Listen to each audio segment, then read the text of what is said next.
Olá, começa agora mais um programa TV em Revista. Uma São Paulo feita de vários sotaques. O Legislativo Paulista homenageou a comunidade húngara. A sessão é realizada todos os anos aqui no Parlamento. Atualmente, existem cerca de 100 mil húngaros no Brasil. 80% deles estão no estado de São Paulo. O evento comemorou o início do levante popular contra o domínio das forças soviéticas russas em 1956, onde ficou conhecido como a Revolução Húngara. Vamos conferir. Os primeiros húngaros a chegarem ao Brasil eram camponeses, mas a maior parte mesmo veio depois da Primeira e Segunda Guerra Mundial. Muitos técnicos especializados ajudaram a elevar a qualidade e produção das indústrias paulistas. O cônsul-geral da Hungria em São Paulo lembrou que o país tem uma contribuição importante na cultura brasileira atual. Temos grupos de danças folclóricas, temos vários grupos de literatura húngara também. O coral húngaro foi recentemente renovado, reativado, e também, claro, que tivemos vários personagens que fizeram carreira aqui no solo brasileiro, porque o Brasil é um país acolhedor que acolheu muitos húngaros em várias ondas migratórias. Atualmente, cerca de 100 mil húngaros vivem no Brasil, a maior parte aqui no estado de São Paulo. A sessão solene foi para homenagear o Dia da Comunidade Húngara, instituído através de uma lei há mais de 10 anos aqui no Parlamento Paulista. O dia é comemorado em 23 de outubro, marco da Revolução Húngara contra o regime soviético em 1956. A sessão desta segunda foi proposta pelo deputado estadual Frederico Dávila, do PSL, que tem raízes na Hungria. O mais importante de tudo isso é agradecer ao Brasil pela receptividade à comunidade húngara que houve após a Primeira e principalmente a Segunda Guerra, onde se formaram colônias húngaras bastante importantes aqui no estado de São Paulo, principalmente. E também, agora a Hungria é um país, vamos dizer, a noiva da vez da Europa, né? Onde a economia vai de vento em popa, todo mundo quer ir para a Hungria, tem um governo estável, uma economia pujante e que também vem contribuindo muito para a consolidação do bloco europeu. O deputado lembrou ainda que a Hungria tem uma importante contribuição no desenvolvimento de diversos setores do Brasil. Toda a tecnologia do cultivo de uvas no sertão de Pernambuco, no Vale do São Francisco, na sua maioria foi feita por técnicos húngaros, tanto no que diz respeito ao cultivo quanto à mecanização da uva naquela região. E nós devemos muito à cultura húngara, principalmente pela sua capacidade, né? Os húngaros sempre foram muito estudiosos, sempre foram muito aguerridos no que diz respeito à busca do conhecimento. No meio da sessão solene, o deputado Altair Moraes subiu no plenário e também prestou homenagens à comunidade húngara. O deputado trouxe um grupo de africanos da África do Sul e juntos cantaram no plenário Juscelino Kubitschek.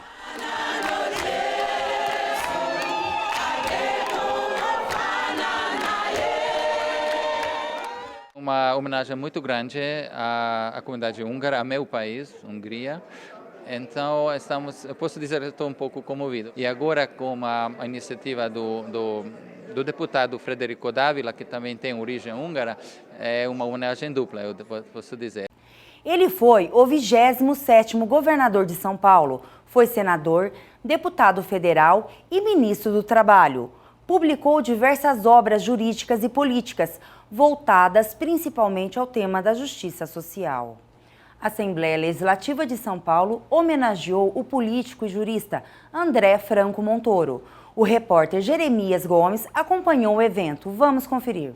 Os feitos do político que foi governador de São Paulo, senador, deputado federal e ministro do Trabalho estão registrados nos relatórios da história e, claro, nas memórias de seus amigos e admiradores. A Assembleia Legislativa atua muito nesse ponto e os municípios precisam que essa bandeira seja sempre reavivada, até porque o municipalismo faz a diferença no desenvolvimento. É no município que a população reside, e isso é uma frase de Franco Montoro, é lá que o cidadão cobra e espera a resposta para suas demandas e para suas necessidades. O presidente da Assembleia Legislativa de São Paulo, o deputado Cauê Macris, abriu a cerimônia. A homenagem marcando os 20 anos da morte do líder político Franco Montoro, falecido em 16 de julho de 1999, foi no plenário Juscelino Kubitschek, local no qual, de 1955 a 1957, presidiu a Casa Legislativa.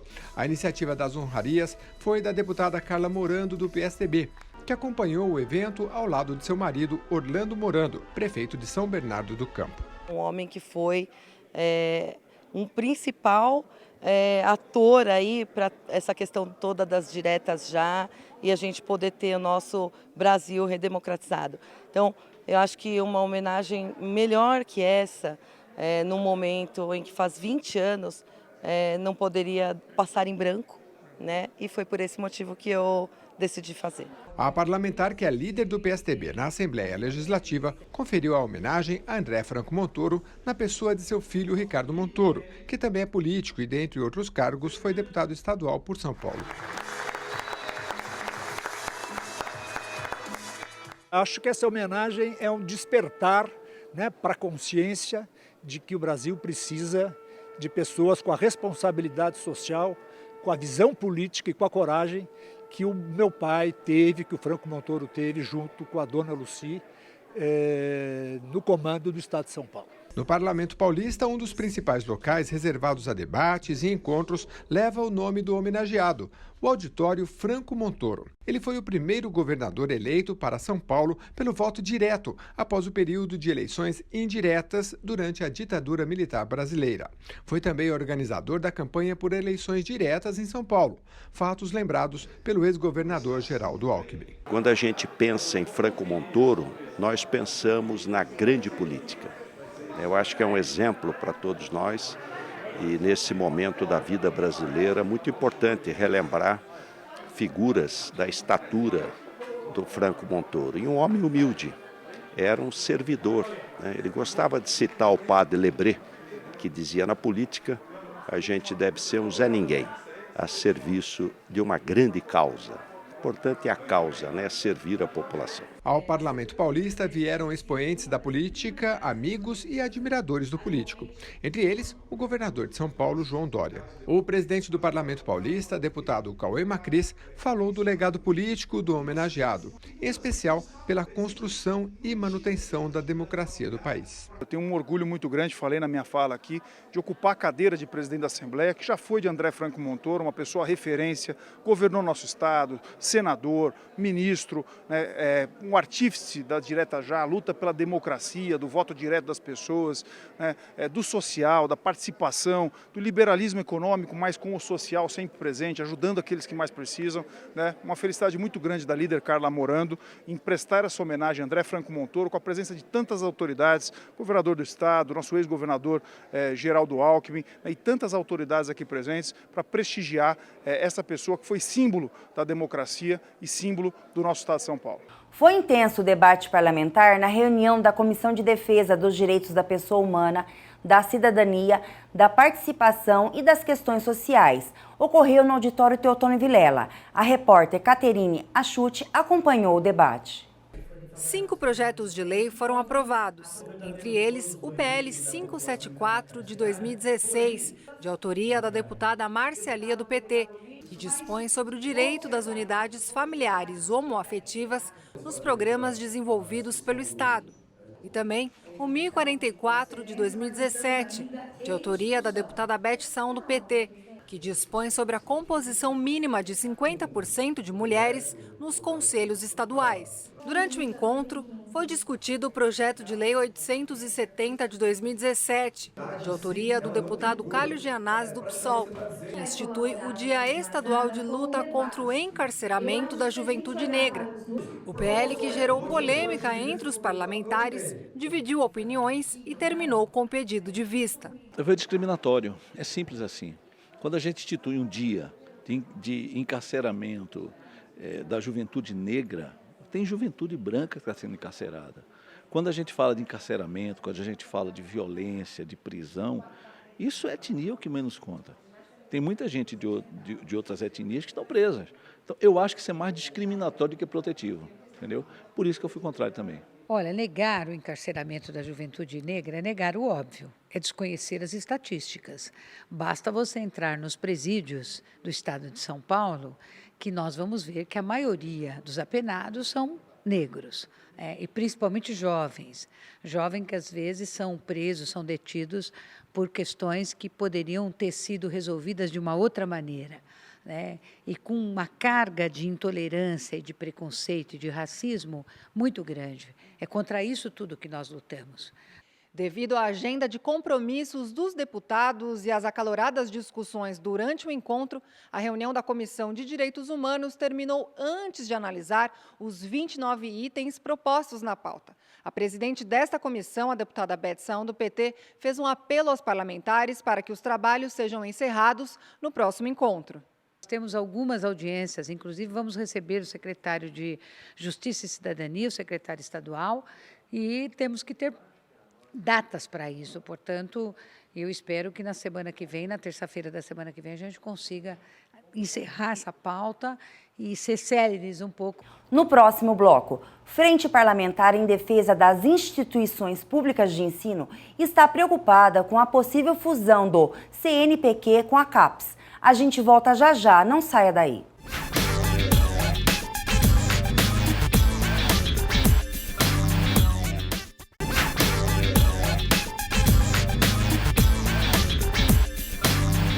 A deputada estadual Valéria Bolsonaro, do PSL, recebeu aqui no Legislativo Paulista o deputado federal Luiz Antônio Teixeira Júnior, do Progressistas do Rio de Janeiro. O deputado veio falar sobre repasses para profissionais de saúde, com base na tabela do Sistema Único de Saúde. Autoridades municipais e representantes de entidades filantrópicas e de hospitais do interior paulista participaram do evento.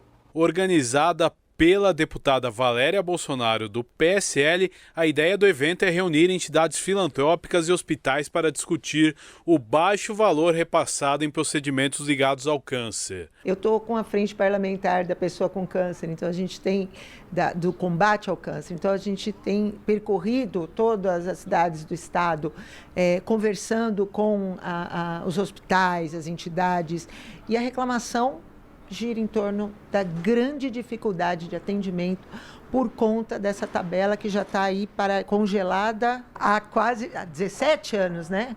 Quase 20. Então, está muito difícil o trabalho, todo mundo é uma voz só falando a mesma coisa, da dificuldade do trabalho, crescimento populacional, atendimento, e a tabela continua congelada. A reunião teve a presença do deputado federal pelo Rio de Janeiro, Luiz Antônio Teixeira Júnior, que é relator da Subcomissão Especial da Tabela SUS. A Tabela SUS é a tabela que remunera os profissionais que trabalham para o Sistema Único de Saúde. Então, a gente precisa corrigir essa Tabela SUS. O governo federal vem há anos errando com isso. A gente está trabalhando firme, a gente tem mais de 36 deputados nesse grupo, que é o maior grupo da Seguridade Social, Saúde e Família. A gente leva no Ministério da Saúde e consegue ajudar a reorganizar esse setor, que é essencial, porque sem saúde a gente não consegue viver, não consegue trabalhar e produzir.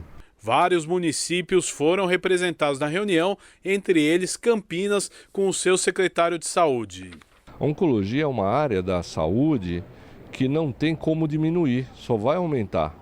1 em cada 2 de nós tem ou terá câncer, essa é a probabilidade. E nós temos que criar no Brasil, a meu ver, um programa de oncologia que dê sustentação. A tabela é uma forma de remuneração. Eu acho que ela pode ser vista, ela pode ser revista, ela pode ser reentendida, porque você tem que fazer pequenos consensos em várias áreas da oncologia para poder atualizar o momento da ciência na oncologia. A Frente Parlamentar em Defesa das Instituições Públicas de Ensino, Pesquisa e Extensão, no estado de São Paulo, se reuniu no auditório Teotônio Vilela, aqui no Legislativo. Uma das grandes preocupações dos pesquisadores é com a possível fusão do CNPq com a CAPES, em um mesmo ministério do governo federal. O repórter Maxwell Figueiredo acompanhou a reunião. A possível fusão do CNPq, Conselho Nacional de Desenvolvimento Científico, com a CAPES, agência responsável pelas bolsas de estudantes da pós-graduação no Brasil, foi o ponto alto da reunião da Frente Parlamentar. A ideia do governo federal seria transferir o CNPq do Ministério da Ciência e Tecnologia para a CAPES, que pertence à pasta do Ministério da Educação. Apesar de serem atividades que se complementam, pesquisadores do país inteiro defendem que essas instituições têm papéis diferentes e que a fusão dessas agências traria prejuízos para a formação educacional e produção científica do país. Rosmaria é pesquisadora há 35 anos e vê a medida com preocupação. São duas entidades que têm missões diferentes, né? Inclusive respondem a ministérios diferentes. A CAPES responde ao Ministério de Educação e sua missão principal é, inclusive, criar novos quadros para o Sistema Nacional de Ciência, Tecnologia e Inovação. O CNPq, que é ligado ao Ministério de Ciência, Tecnologia, Inovações e Comunicação, tem outra missão. A missão é, inclusive, por meio de editais ou por outros programas, fazer com que haja o avanço das pesquisas de ciência e tecnologia do nosso país em diferentes áreas. A frente que discutiu o assunto é coordenada pela deputada Beth Saon, do PT. A parlamentar lembrou que foi bolsista da CAPES e disse que a fusão, na verdade, traria o enfraquecimento das instituições. Há um prejuízo enorme, porque elas são instituições distintas, né? E o governo quer misturar duas coisas que são muito diferentes. O próprio ministro da Ciência e Tecnologia, o Pontes, ele se posicionou contrário a essa fusão. E os cientistas estão de cabelo em pé, e com razão. A professora da Unifesp e secretária-geral da SBPC, Sociedade Brasileira para o Progresso da Ciência, concorda e vai além. Ela também demonstrou preocupação com a possível transferência da FINEP, financiadora de estudos e projetos, para o BNDES. Hoje a FINEP está ligada ao Ministério da Ciência e Tecnologia. A primeira coisa que nos preocupa é que o BNDES ele não tem uma estrutura para análise de projetos científicos, para acompanhamento dos projetos científicos. Então, como é que isso vai ser feito? A reunião da Frente Parlamentar também debateu o andamento do projeto de modelagem da concessão do Instituto de Botânica e o relatório da CPI, que investiga possíveis irregularidades na gestão das universidades públicas de São Paulo. O presidente da Associação de Docentes da Unicamp fez ressalvas ao texto do relatório, mas apontou pontos positivos. No caso da Unicamp, existe apenas uma fundação, que é a FUNCAMP, né? Mas na USP, na Unesp, existem lá dezenas de fundações e a gente entende também que isso não é algo bom para a universidade. Então, o relatório ele aponta que, se for necessário, né, que haja uma única fundação por universidade, nós entendemos que esse é um ponto positivo. No próximo bloco, Dia do Aviador é comemorado aqui na Assembleia. A gente volta já já, não saia daí.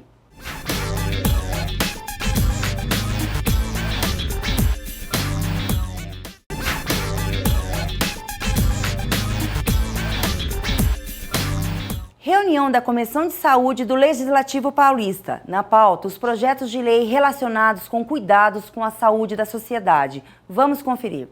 A reunião da Comissão de Saúde aconteceu no plenário José Bonifácio aqui na Lesp. Na presidência, a deputada Analice Fernandes, do PSDB. Foram analisados 13 itens, entre eles o projeto do ex-deputado Hélio Nishimoto, do PSDB, que proíbe a propaganda, a comercialização e a utilização de medicamentos contendo a substância denominada dinitrofenol. É preocupante, eu acho que a saúde pública ela deve ficar muito atenta a esse tipo de atitude corriqueira por parte da população, porque todo mundo quer manter o corpo em forma, né?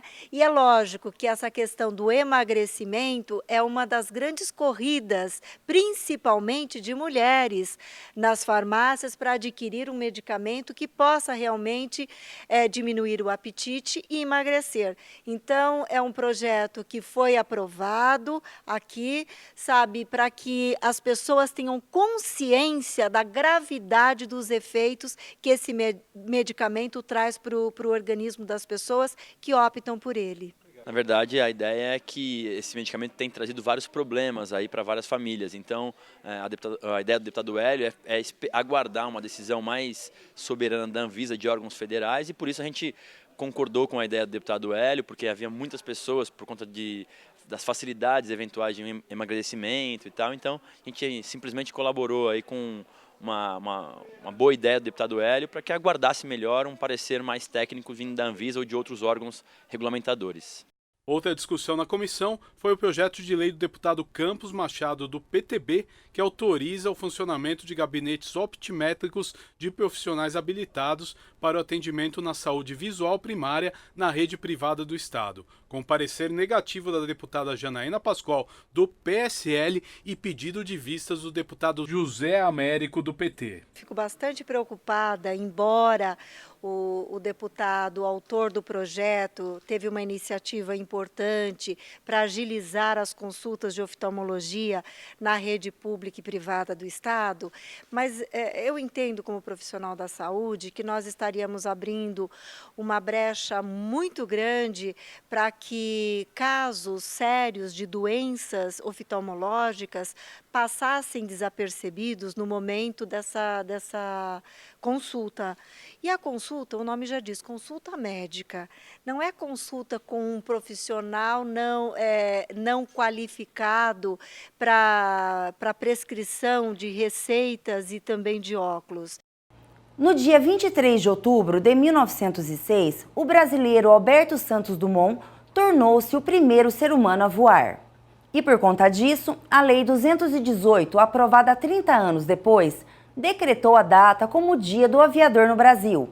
Aqui na Assembleia, o dia foi lembrado e comemorado com a entrega do colar de honra ao mérito legislativo. Em comemoração à data histórica, foi exposto aqui no Parlamento Paulista um caça F-5FA da Força Aérea Brasileira. A iniciativa da homenagem foi dos deputados Carlão Pinhatari, do PSDB, e Castelo Branco, do PSL. Primeiro, cumprimentar o capitão Castelo Branco, o deputado aqui com a gente, que foi um grande piloto de helicóptero da Força Aérea Brasileira, um piloto de selva, um piloto que defendeu as fronteiras do nosso país. E também comemorar o Dia do Aviador e o Dia da Força Aérea Brasileira, que é do grande Santos Dumont. É um dos países que tem a maior frota aeronáutica do mundo, o maior número de pilotos, o maior tráfego aéreo do mundo depois dos Estados Unidos. E a nossa Força Aérea merece e precisa ser homenageada. A homenagem que aconteceu aqui no Parlamento Paulista é alusiva ao primeiro voo de Santos Dumont, que aconteceu no dia 23 de outubro de 1906. Um mês mágico para a aeronáutica. Nós comemoramos não só o voo de Santos Dumont em 1906 lá em Paris, comemoramos também o primeiro voo do primeiro avião produzido em série no Brasil. Receberam a honraria legislativa o secretário nacional de Tecnologias Aplicadas do Ministério da Ciência, Tecnologia, Inovações e Comunicação, o brigadeiro engenheiro Maurício Pazini Brandão. Outro homenageado, o brigadeiro do ar Paulo João Cury. Um país como o Brasil, um país continental, ele depende basicamente da aviação para fazer a sua integração. E avião tem diretamente quem leva o avião, que são os aviadores. Então foi quem desbravou, são os bandeirantes do ar, foi quem estendeu as nossas fronteiras para o além do Mato Grosso e descobriu terras e é uma história muito linda. Também recebeu honraria o deputado federal General Roberto Pertinelli. Nós temos aí um foco muito grande, não só nas Forças Armadas, mas na própria aviação geral, na aviação comercial, e nada melhor do que representar todos esses aviadores homenageando a nossa Força Aérea. Hoje não é só o Dia da Aeronáutica, é o dia de todos os aviadores, de todos os pilotos, de todas as tribos. Então, evidentemente, aqui representados pela Aeronáutica, pela Força Aérea, mas estamos recebendo pilotos da Polícia Militar, da Polícia Civil, do Exército, da Marinha, da Polícia Federal, pilotos civis, enfim, é uma festa da aviação. O TV em Revista está terminando. Voltamos na semana que vem com mais novidades no Parlamento Paulista. Até lá!